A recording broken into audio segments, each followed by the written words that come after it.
Hello दोस्तों। I hope आप सब अच्छे होंगे। साथियों, हम लोग उत्तर प्रदेश आर ओ 2023 के लिए प्रैक्टिस टेस्ट सॉल्व कर रहे हैं। और अभी जो प्रैक्टिस टेस्ट सॉल्व कराया जा रहा है पीसीएस मंत्रा द्वारा पब्लिश किए गए टेस्ट सीरीज को हम लोग सॉल्व कर रहे हैं, जिसके अंतर्गत समान अध्ययन पेपर फर्स्ट के महत्वपूर्ण प्रश्नों को सॉल्व किया जाएगा। और यह टेस्ट नंबर 9 है, जिसके अंतर्गत हम लोग महत्वपूर्ण प्रश्नों को डिस्कस करेंगे। तो यदि आप लोग चैनल पर नए हैं तो सब्सक्राइब कर लीजिए और बेल आइकन को प्रेस कर लीजिए, जिससे वीडियो की महत्वपूर्ण नोटिफिकेशन आप लोगों को मिलते रहें। और वीडियो अगर अच्छा लगे तो लाइक करना बिल्कुल भी ना भूलें। अपने दोस्तों साथियों के साथ वीडियो जरूर शेयर कर दिया करें। और इसका पीडीएफ भी आप लोगों को टेलीग्राम चैनल पे प्रोवाइड करा दिया जाएगा, जहां से आप लोग डाउनलोड करके और प्रैक्टिस कर सकते हैं। और इसके साथ साथ जो है, आज से आपके जो करंट अफेयर के वीडियो हैं वो भी क्वेश्चन आंसर फॉर्म में जो है ऑब्जेक्टिव फॉर्म में पिछले 6 महीने के लेकर के दिसंबर जनवरी तक के आपके करंट अफेयर जो है इसमें देखने को मिलेंगे, जो ऑब्जेक्टिव फॉर्म में होंगे। तो मंथली वाइज जो है यह आपके जुलाई महीने से शुरू किया जाएगा। और ये जो क्वेश्चन आंसर करंट अफेयर के होंगे वह ऑब्जेक्टिव फॉर्म में होंगे। तो इससे आप लोगों को ज़्यादा परेशानी भी नहीं होगी, और क्वेश्चन आंसर फॉर्म में होने की वजह से जो है आप लोग ज़्यादा अच्छे से समझ पाएंगे। तो आप लोग मेरे साथ बस बने रहिए। जो भी मटेरियल है, अच्छे मटेरियल हैं आर ओ के लिए, उन सब को प्रोवाइड करा दिया जाएगा। इसके साथ साथ जो सेकेंड पेपर है हिंदी का प्रैक्टिस सेट है वो भी आप लोगों को शाम तक उसका वीडियो भी मिल जाएगा। तो आप लोग बस मेरे साथ बने रहिए। आर ओ से रिलेटेड जो भी कंटेंट मार्केट में अवेलेबल हैं, और वो क्वेश्चन आंसर फॉर्म में जो आपके ऑब्जेक्टिव क्वेश्चंस के जो करंट अफेयर होंगे वह आपके मानकर चलिए कि इम्पोर्टेंट क्वेश्चंस हैं, जो आप लोगों के लिए बहुत ही उपयोगी सिद्ध होने वाले हैं। तो उसे भी आप लोग देखिएगा। और मतलब एक महीने के वीडियो में कम से कम आपके 100 150 MCQ रहेंगे, जो कि जो इम्पोर्टेंट है छाट छाट करके उन MCQ को बनाया गया है। तो आप लोग बस मेरे साथ बने रहिए। तो चलिए इसी के साथ वीडियो की शुरुआत करते हैं। पिछले वीडियो में हम लोग 70 क्वेश्चंस को सॉल्व किए थे। इस वीडियो में आगे के क्वेश्चंस को हम लोग सॉल्व करेंगे। तो चलिए इसी के साथ वीडियो की शुरुआत करते हैं। क्वेश्चन नंबर 71 देखिए। एक लंबे समय तक एक लंबे समय तक टीटी पौधे में स्वपरागण कराने पर लंबे लंबे व बौने तीन संबंधी एक में प्राप्त होता है। यह परिणाम सिद्ध करता है स्वतंत्र अपव्यूहन का नियम को, पृथक्करण के नियम को, प्रभाविता के नियम को, या फिर संलग्नता के नियम को। इसका जो सही आंसर है वो हो जाएगा ऑप्शन बी। यह पृथक्करण के नियम को परिभाषित करता है। ऑप्शन बी सही है। लंबे समय तक मनुष्य के भोजन में थायमिन की कमी उत्पन्न करती है चर्मदाह, रक्तस्राव, तंत्रिका तंत्र एवं पेशियों की दुर्बलता, या फिर रक्त अल्पता। इसका जो सही आंसर है वो हो जाएगा ऑप्शन सी। तंत्रिका तंत्र एवं पेशियों की दुर्बलता इसके कारण हो जाएगा। अगर हम लंबे समय तक थायमिन की कमी वाला भोजन ग्रहण करते हैं तो इससे क्या होगा, इससे तंत्रिका तंत्र कमजोर हो जाएगी, ठीक है, और पेशियां जो है वो भी कमजोर हो जाएंगी। तो सही आंसर हो जाएगा ऑप्शन सी। निम्नलिखित में से कौन एक नाइट्रोजन का स्थिरीकरण करने वाला जीव नहीं है? लाइकेन, एनाबीना, माइकोराइजा, या फिर एजोटोबैक्टर। इसका सही आंसर क्या होगा? 1 2, 2 3, 2 4, या फिर 1 3। इसका जो सही आंसर है वो हो जाएगा ऑप्शन डी 1 3। लाइकेन और माइकोराइजा यह जो है नाइट्रोजन स्थिरीकरण वाले जीवाणु नहीं है, जबकि एनाबीना और एजोटोबैक्टर यह दोनों जो जीवाणु हैं यह नाइट्रोजन स्थिरीकरण के लिए उपयोगी होते हैं। लाइकेन माइकोराइजा की बात करें तो यह नाइट्रोजन का स्थिरीकरण नहीं करते हैं। यह दोनों जीव जो है सहजीवी संबंध के उदाहरण हैं। याद रखिएगा, लाइकेन और माइकोराइजा यह दोनों जीव सहजीवी संबंध के उदाहरण हैं, जबकि एनाबीना और एजोटोबैक्टर यह नाइट्रोजन स्थिरीकरण करने वाले प्रमुख जीवाणु हैं। तो इसका सही आंसर क्या हो जाएगा? ऑप्शन डी, पहला और तीसरा। निम्नलिखित कथनों पर विचार कीजिए। शरीर की दूसरी सबसे मजबूत हड्डी फीमर है। शरीर की सबसे कमजोर हड्डी है मेलियस। शरीर की सबसे पतली हड्डी है फिबुला। आपको बताना है कौन सा विकल्प सही है। 1 2 1 3, 2 3, या फिर 1 2 और 3। इसका जो सही आंसर है वो हो जाएगा ऑप्शन डी। तीनों विकल्प जो है वो सही है।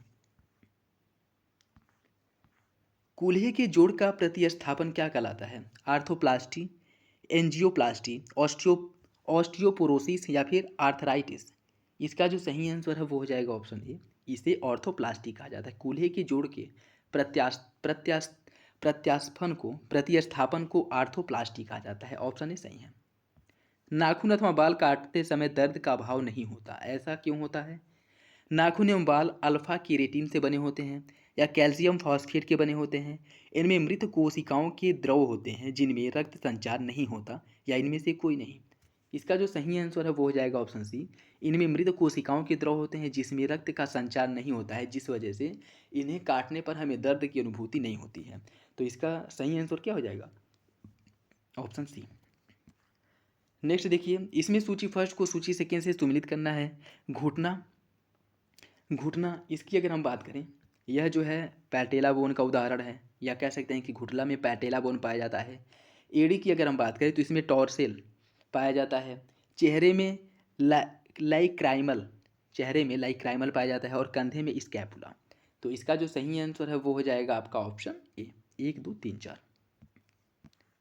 निम्नलिखित कथनों पर विचार कीजिए। एंजाइम एक प्रकार की प्रोटीन है। एंजाइम एक बायो उत्प्रेरक है। एंजाइम पाचन में भाग लेता है। आपको बताना है कौन सा विकल्प गलत है। केवल एक और दो दोनों, 2 और 3, या इनमें से कोई नहीं। इसका सही आंसर हो जाएगा ऑप्शन डी। सभी विकल्प जो है वो सही हैं। दोस्तों वीडियो अगर अच्छा लगे तो लाइक करना बिल्कुल भी ना भूलें। देखिए अभी क्या है कि जीएस, हिंदी और करंट अफेयर, ये तीनों पोर्शन को बहुत ही अच्छे से कवर किया जाएगा, और इसे ऑब्जेक्टिव फॉर्म में किया जाएगा, जिससे कि आप लोगों को ज़्यादा, आप लोगों के ऊपर बढ़त भी ना पड़े। और क्वेश्चन आंसर फॉर्म में क्या है कि हमें लंबे समय तक याद रहता है, तो इसलिए जो है क्वेश्चन आंसर फॉर्म में मिलेगा। और अब यह जो करंट अफेयर वाला सेक्शन है उसके जो महत्वपूर्ण इंपॉर्टेंट क्वेश्चंस हैं उनको अलग छाट करके उनका जो है ऑब्जेक्टिव फॉर्म में उसे कवर कराया जाएगा, और हर महीने का अलग अलग आएगा। ठीक है, तो आप लोग मेरे साथ बने रहिए। बस सारे जो भी अच्छे मटेरियल्स हैं जो मार्केट में अवेलेबल हैं उन सबको बहुत ही अच्छे तरह से जो है आप लोगों को प्रोवाइड कराया जाएगा, और इसके साथ साथ उसका पीडीएफ भी आप लोगों को टेलीग्राम चैनल पे प्रोवाइड करा दिया जाता है, जिससे कि आप लोग और प्रैक्टिस कर पाएँ। तो आप लोग बस वीडियो अगर अच्छा लगे तो लाइक बिल्कुल कर दीजिएगा। लाइक करना बिल्कुल ना भूलें, और अपने दोस्तों के साथ वीडियो जरूर शेयर कर दिया करें। नेक्स्ट क्वेश्चन देखिए, सत्य कथन की पहचान कीजिए। ग्रहणी बड़ी आंत का मुख्य भाग है। सिकम अमाशय से जुड़ा भाग है। अमाशय का कार्डियक भाग ग्रास नाल से जुड़ा है। छोटी आंत का मध्य भाग कोलन कहलाता है। आपको बताना है कौन सा विकल्प सही है। इसका सही आंसर हो जाएगा ऑप्शन सी। अमाशय कार्डियक भाग ग्रसनी से जुड़ा है, यह सही है।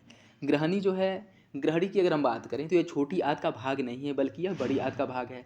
सीकम बड़ी आंत का एक मुख्य भाग है जो छोटी आंत के शेषांत्र से जुड़ा होता है। छोटी आंत का मध्य भाग मध्यांत्र कहलाता है, और कोलन जो है यह बड़ी आंत के मध्य भाग में स्थित होता है। ठीक है, और अमाशय का जो कार्डियक है यह ग्रासनाल से जुड़ा होता है, जो अमाशय का प्रथम भाग कहलाता है, और इसका मध्य भाग जो है वह फंटिक, और अंतिम भाग पाइलोरिक कहलाता है। ठीक है, तो सही आंसर हो जाएगा ऑप्शन सी। निम्नलिखित में से कौन सा धातु युक्त विटामिन है जिसकी कमी से परनीसियस एनीमिया होता है? बायोटीन, साइनोकोबालामिन, फोलिक एसिड, या फिर रेटिनाल? इसका सही answer option B, cyanocobalamin. Cyanocobalamin vitamin B12 का रासायनिक नाम साइनोकोबालामिन है। ठीक है, तो सही आंसर क्या हो जाएगा? Option B. धमनियों की भित्तियों मोटी होती हैं। धमनियाँ ऑक्सीजन युक्त रक्त को हृदय से शरीर के विभिन्न भागों तक ले जाती हैं। धमनियाँ डीऑक्सीजेनेटेड रक्त को हृदय से शरीर के विभिन्न भागों तक ले जाती हैं। धमनियाँ ऑक्सीजन युक्त रक्त को शरीर के विभिन्न भागों से वापस हृदय में ले जाती हैं, या फिर धमनियाँ शिराओं को कोशिकाओं से जोड़ती हैं। इसका सही आंसर क्या होगा? इसका जो सही आंसर है वो हो जाएगा ऑप्शन ए। धमनियाँ ऑक्सीजन युक्त रक्त जो है उसे हृदय से शरीर के विभिन्न अंगों तक पहुंचाने का कार्य करती हैं। तो सही आंसर क्या है? Option A. निम्नलिखित में से कौन रुधिर वाहिनियों के संबंध में सही नहीं है? फुफ्फुस धमनी शुद्ध रक्त का परिवहन करती है। रक्त कोशिकाएं हृदय की दीवारों को रक्त की आपूर्ति करती हैं। कोरोनरी धमनी विभिन्न अंगों की दीवारों को रक्त की आपूर्ति करती हैं, या फिर धमनियों का रंग लाल और शरीर की सतह पर मौजूद होता है। आपको बताना है कौन सा विकल्प गलत है। 1 2 और 3, 1 और 3, 2 3 और 4, या फिर 1 2 3 और 4? इसका जो सही आंसर है वो हो जाएगा ऑप्शन डी। सभी विकल्प जो हैं वह आपके गलत हैं। इसकी अगर हम बात करें तो देखिए, फुफ्फुस धमनी यह शुद्ध रक्त का नहीं बल्कि अशुद्ध रक्त का परिवहन करती है। ठीक है, और यह एक अपवाद है। रक्त कोशिकाओं की अगर हम बात करें तो यह विभिन्न अंगों की दीवारों को रक्त की आपूर्ति करती है, जबकि हृदय की दीवार को रक्त की आपूर्ति कोरोनरी धमनी करती है। और धमनियों का जो रंग है वह लाल जरूर होता है, परंतु यह शरीर की मांसपेशियों में गहराई तक मौजूद होती है, जबकि शरीर की सतह में जो सिराएं पाई जाती हैं यह जो है देखने में हमें नीले रंग की दिखाई देती है। तो इसका सही आंसर क्या हो जाएगा? Option D. एक इष्ट कोशिका में एक ग्लूकोज अणु कुल कितने एटीपी उत्पन्न करता है? 2 एटीपी, 4, 36, या फिर 38? इसका जो सही आंसर है वो हो जाएगा ऑप्शन ए, 2 एटीपी उत्पन्न करता है। नेक्स्ट देखिए, सही सुमेलित है अग्र छोर मीठे स्वाद, पश्च छोर खट्टे स्वाद, पार्श्व पश्च किनारा जो है नमकीन, और पार्श्व अग्र किनारा जो है कड़वे स्वाद का द्योतक। आपको बताना है कौन इसमें सही सुमेलित है। इसका जो सही आंसर है वो हो जाएगा आपका ऑप्शन ए, अग्र छोर मीठे स्वाद के लिए। जैसे जीभ का जो भाग है यह जो है मीठे के लिए उत्तरदायी होता है, ठीक है, यह मीठे के लिए उत्तरदायी होता है। पिछला छोर जो है ये वाला जो होता है यह कड़वे के लिए उत्तरदायी होता है, इससे कड़वे की अनुभूति होती है, यह कड़वे के लिए अनुभूति होती है। और पार्श्व पश्व किनारा और पार्श्व अग्र किनारा की अगर हम बात करें तो यह खट्टा, यह नमकीन के लिए जिम्मेदार है। इसका सही आंसर क्या हो जाएगा? Option A.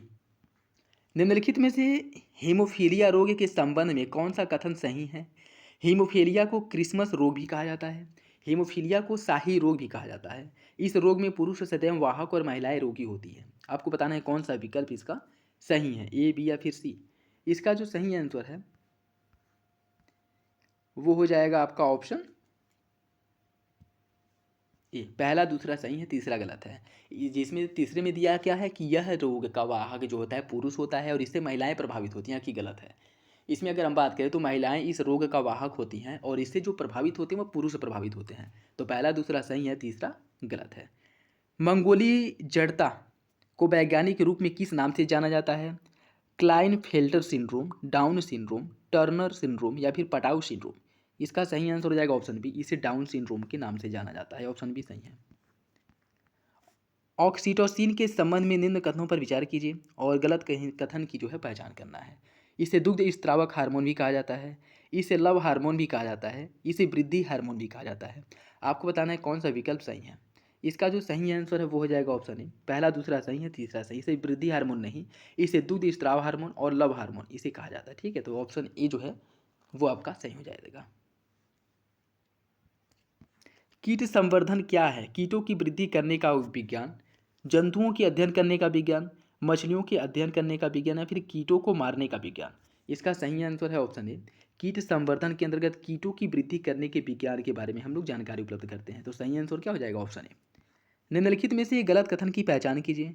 पैडोलॉजी या पीडियोलॉजी के अंतर्गत मिट्टियों का अध्ययन किया जाता है, जेरेंटोलॉजी के अंतर्गत वृद्धि होने की प्रक्रिया का अध्ययन होता है, एंटोमोलॉजी के अंतर्गत मानव शरीर का अध्ययन और ऑर्थोलॉजी के अंतर्गत अस्थि संधि का अध्ययन किया जाता है।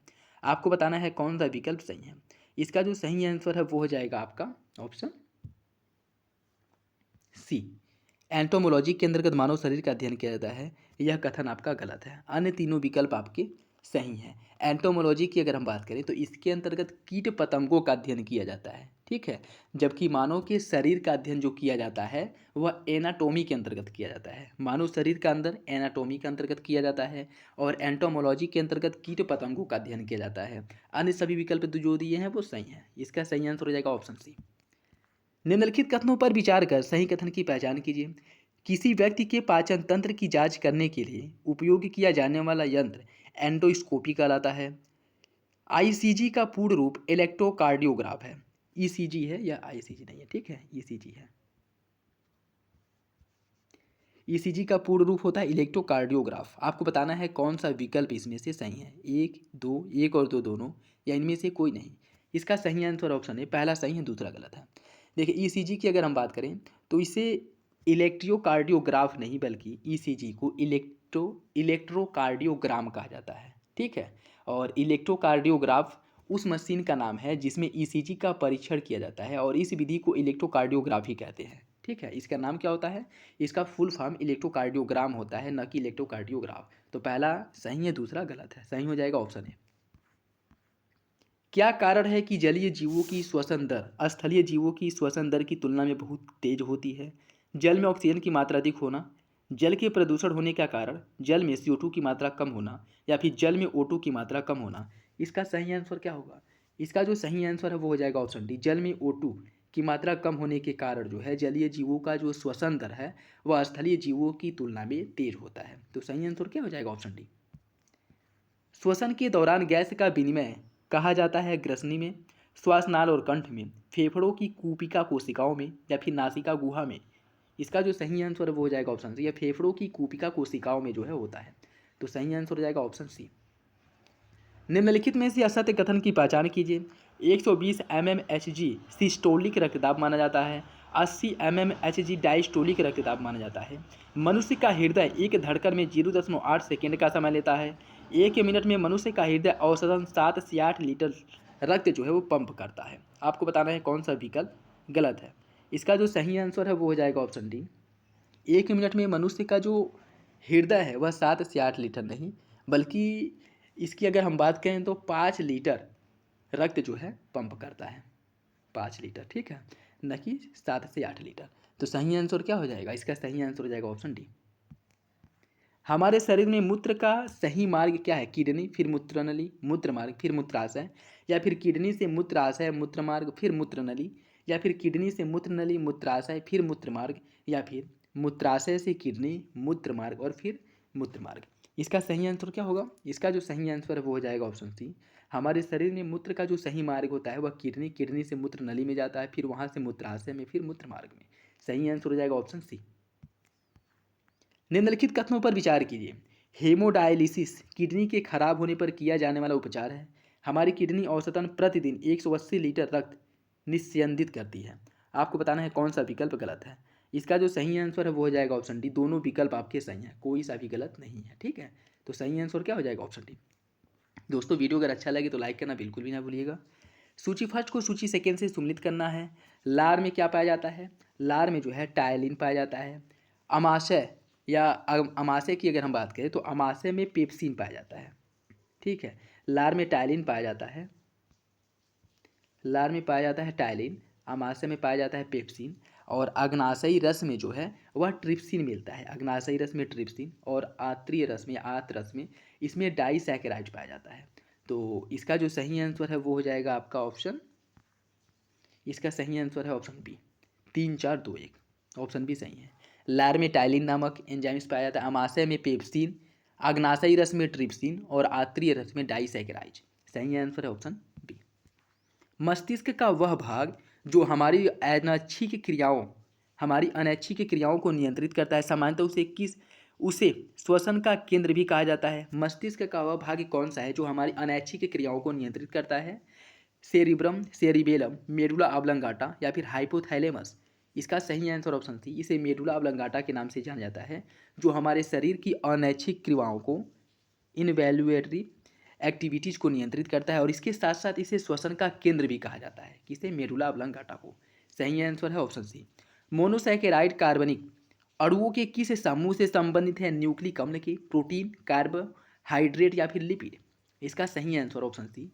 मोनोसैकेराइड जो है या कार्बन अणुओं के कार्बोहाइड्रेट समूह से संबंधित है। सही आंसर हो जाएगा ऑप्शन सी। नेक्स्ट देखिए, कौन सही सुमिलित नहीं है? विटामिन के की कमी से बेरी बेरी रोग होता है, विटामिन ए की कमी से होता है जीरोप्थैल्मिया, विटामिन सी की कमी से स्क्रबी रोग होता है, और विटामिन डी की कमी से रिकेट्स। आपको बताना है कौन सा विकल्प गलत है। इसका सही आंसर हो जाएगा ऑप्शन ए। विटामिन के की कमी से बेरी बेरी नहीं होता है। बेरी बेरी विटामिन के की कमी से रक्त का थक्का बनने में समय लगता है, ठीक है। रक्त का थक्का जल्दी नहीं बनता है विटामिन के की कमी से, ठीक है। तो सही आंसर क्या हो जाएगा? Option A. जबकि विटामिन ए की कमी से जीरोप्थैल्मिया होता है, विटामिन सी की कमी से स्कर्वी, और विटामिन डी की कमी से रिकेट्स। इसका सही आंसर हो जाएगा ऑप्शन ए। हृदय की धड़कन को उत्तेजित करने वाला हार्मोन कौन सा है? थायरॉक्सिन, गैस्ट्रिक, ग्लाइकोजन या फिर डोपामाइन। इसका जो सही आंसर है वो हो जाएगा ऑप्शन ए। हृदय की धड़कन को उत्तेजित करने वाला हार्मोन थायरॉक्सिन है। ऑप्शन ए सही है। निम्नलिखित कथनों पर विचार कीजिए। पक्षी यूरिया एसिड का उत्सर्जन करते हैं, मनुष्य की मांसपेशियों में अनाक्षी श्वसन होता है, पीनियल ग्रंथि हमारी जैविक घड़ी को नियंत्रित करती है। आपको बताना है कौन सा विकल्प सही है। 1 2 2 3, 1 3 या फिर तीनों। इसका जो सही आंसर है वो हो जाएगा ऑप्शन डी। तीनों विकल्प जो है वो सही है। निम्नलिखित में से कौन सा कथन सही नहीं है? त्वचा उपकलीय उत्तक का बना होता है, पौधों में वृद्धि के लिए जिम्मेदार विभिजोच्चक, पौधे में वृद्धि के लिए जिम्मेदार विभाज्योत्तक उत्तक होता है, कंडरा संयोजी उत्तक हड्डियों को हड्डियों से जोड़ता है। आपको बताना है कौन सा विकल्प गलत है। 1 2 1 3, 2 या फिर 3। इसका जो सही आंसर है वो हो जाएगा ऑप्शन डी। तीसरा गलत है, अन्य दोनों विकल्प जो हैं वह आपके सही हैं, ठीक है। तो सही आंसर क्या हो जाएगा? Option D. नेक्स्ट देखिए, इसमें सूची फर्स्ट को सूची सेकेंड से सम्मिलित करना है।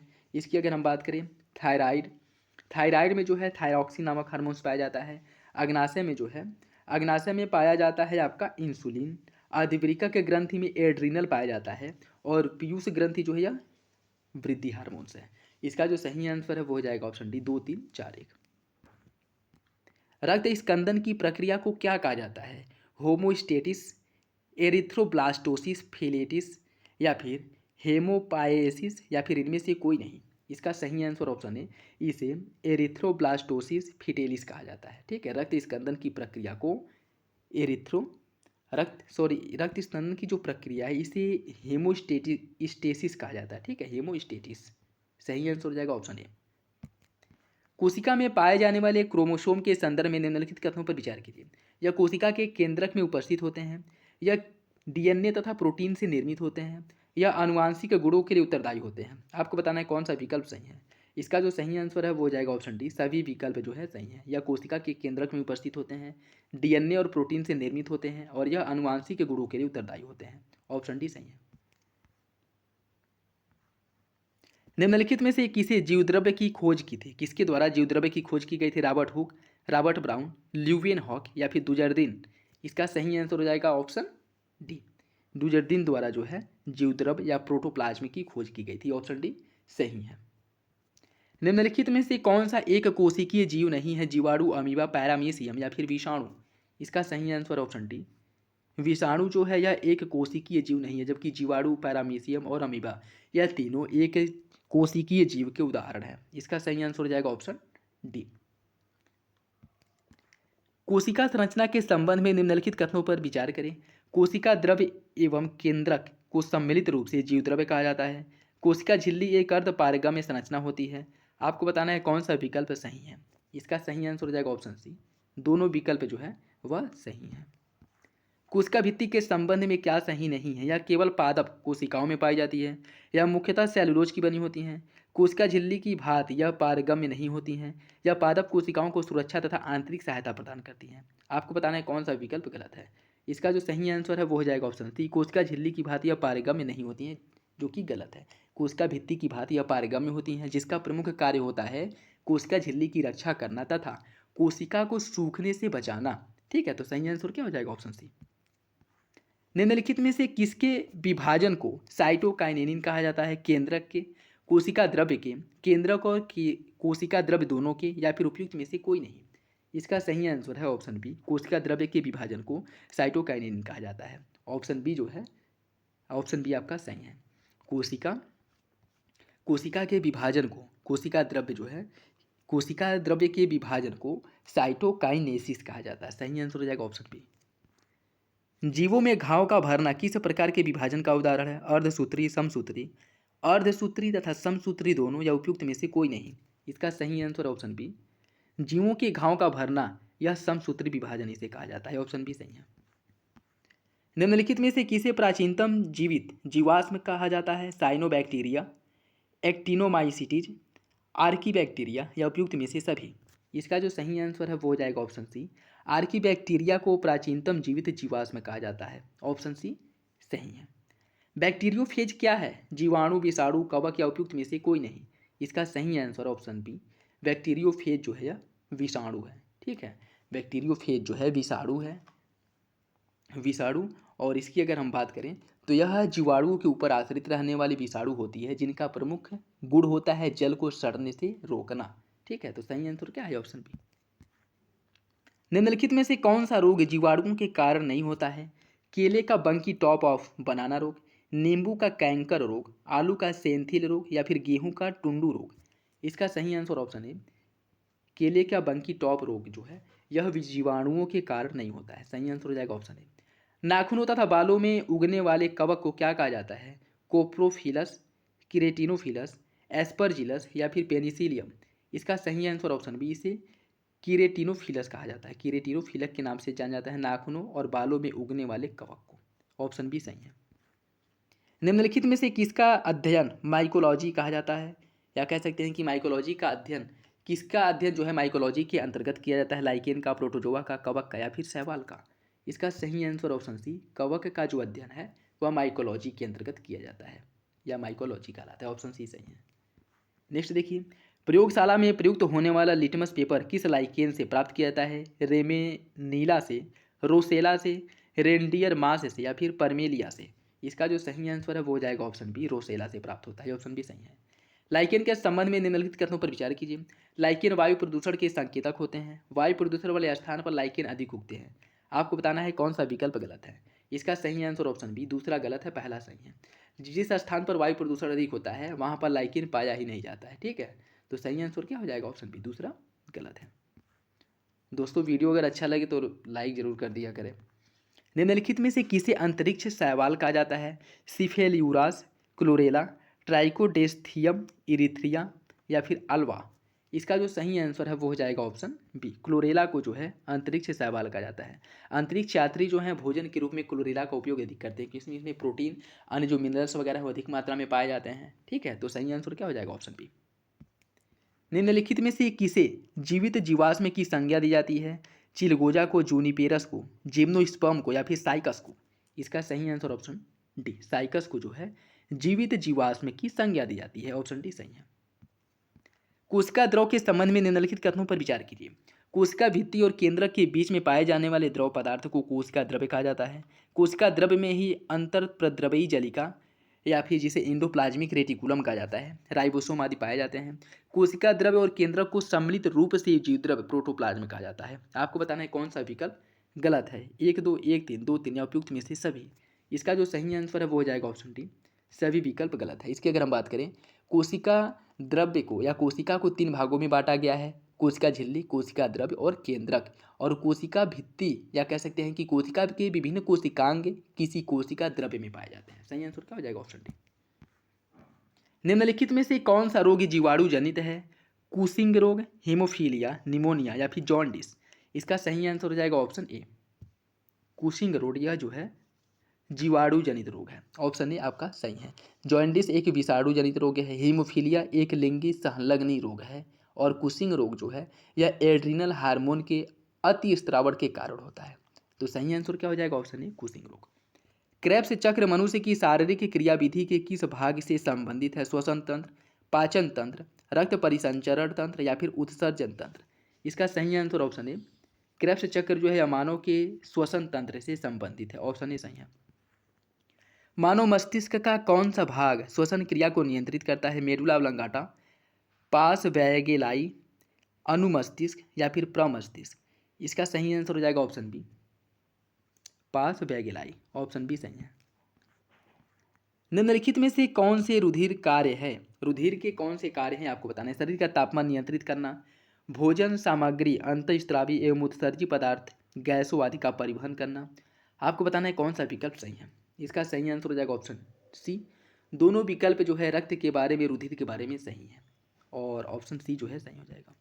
नेक्स्ट देखिए, निम्नलिखित में से कौन सा प्रोटोजोआ मानव शरीर के लिए हानिकारक नहीं है? एंटमीबा हिस्टोलिटिका, एंटमीबा जिंजुवैलिस, लिस्मैनी डोनोवानी या फिर एंटमीबा कोलाई? इसका जो सही आंसर है वो हो जाएगा ऑप्शन डी, एंटमीबा कोलाई। यह मानव शरीर के लिए हानिकारक नहीं होता है। जबकि एंटमीबा हिस्टोलिटिका इससे पेचिश रोग होता है, एंटमीबा जिंजुवैलिस से पायरिया होता है और लिस्मैनी डोनोवानी से कालाजार होता है।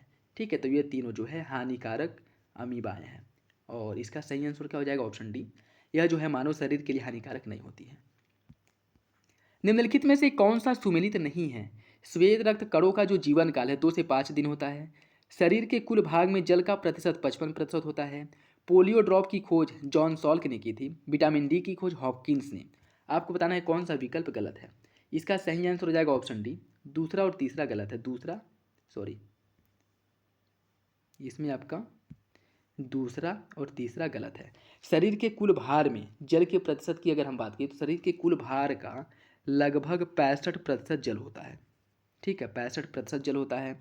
और पोलियो ड्रॉप की जो खोज की गई थी वह किसके द्वारा की गई थी?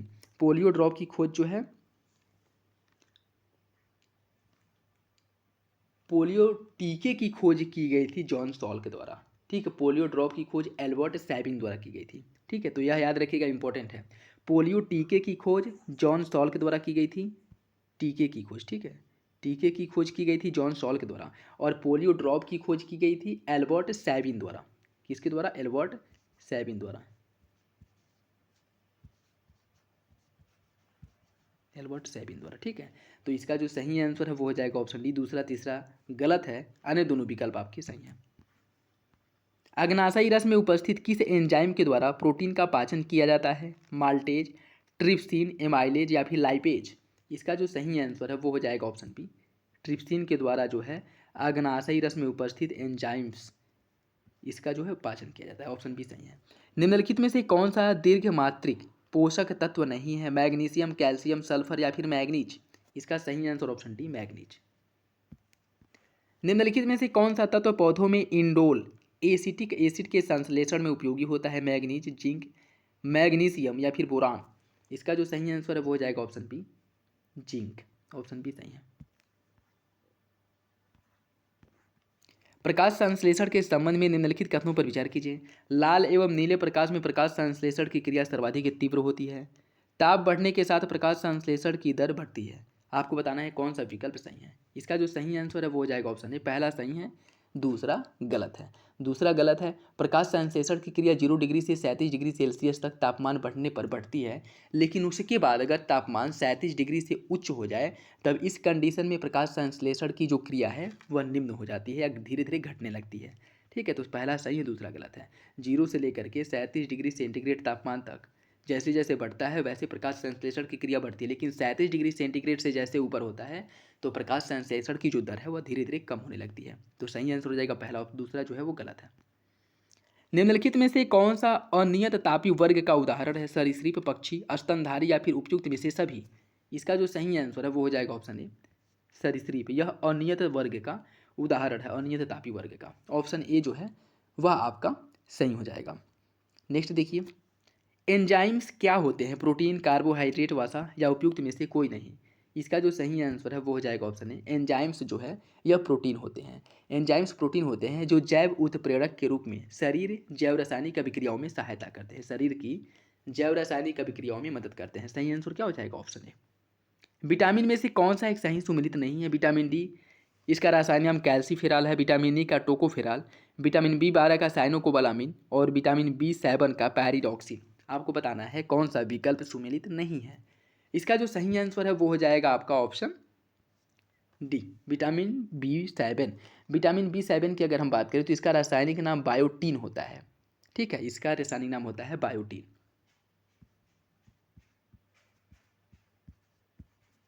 बायोटीन विटामिन बी 7 का रासायनिक नाम। पैरिडॉक्सिन की अगर हम बात करें तो विटामिन बी 6 को कहा जाता है पैरिडॉक्सिन। ठीक है, और vitamin A retinol, vitamin B 1 thiamine, vitamin B 2 riboflavin, vitamin B 5 niacin, vitamin B 9 folic acid, vitamin C ascorbic acid और विटामिन के फिलोक्विनोन। इसका सही आंसर क्या हो जाएगा? Option D. वायवीय श्वसन के संबंध में निम्नलिखित कथनों पर विचार कीजिए। वायवीय श्वसन ऑक्सीजन की अनुपस्थिति में संपन्न होता है।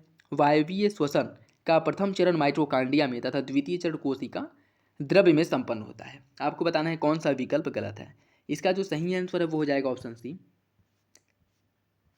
पहला और दूसरा दोनों दोनों जो है गलत है। अगर हम बात करें, वायवीय श्वसन जो है ऑक्सीजन की उपस्थिति में संपन्न होता है। वायवीय श्वसन का प्रथम चरण जो है यह कोशिका द्रव्य में और दूसरा चरण माइटोकांड्रिया में संपन्न होता है।